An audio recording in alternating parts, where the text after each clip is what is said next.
Ekrano treniruotėse kartu su ekipa pluša ir seniai aikštėje matytas Adama Fofana. Per Lietuvos taurės finalą gegužės pabaigoje puolėjas patyrė rimtą kojos traumą.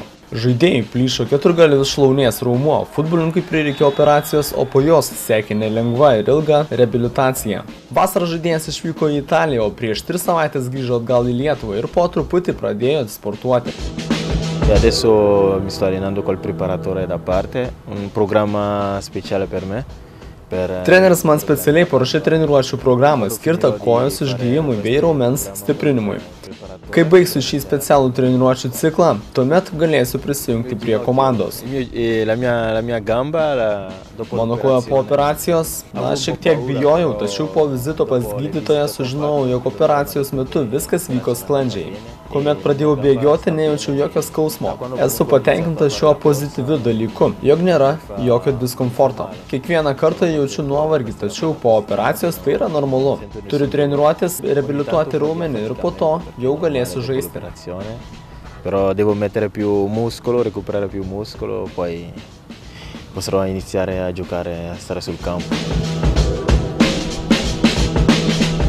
Prima di tutto sono contento di essere tornato, di trovare i compagni.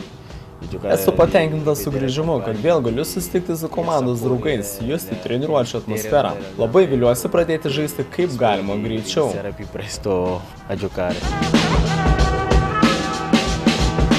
Sinceramente spero presto, però non lo so, dipenderà dal tempo del recupero. Tiesą pasakius, kada galėsiu padėti komandai aikštėje, priklausys nuo kojos išgijimo, mano fizinės būklės bei darbo su treneriu.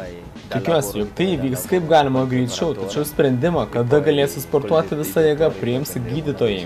Jei jausiuosi gerai, galėsiu pradėti treniruotis kartu su komanda.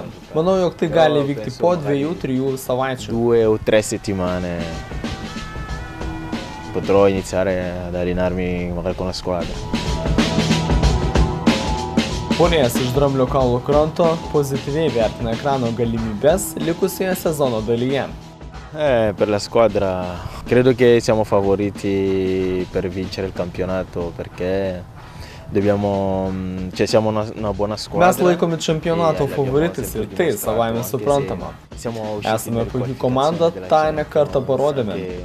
Nors paskutinės kelios tarptautinės rungtynės susiklostė nekaip. Tačiau Lietuvoje visada esame prieky ir komanda turi visada sutelkti dėmesį tam, kad galėtų laimėti kiekvienas rungtynes ir galų gale visą čempionatą.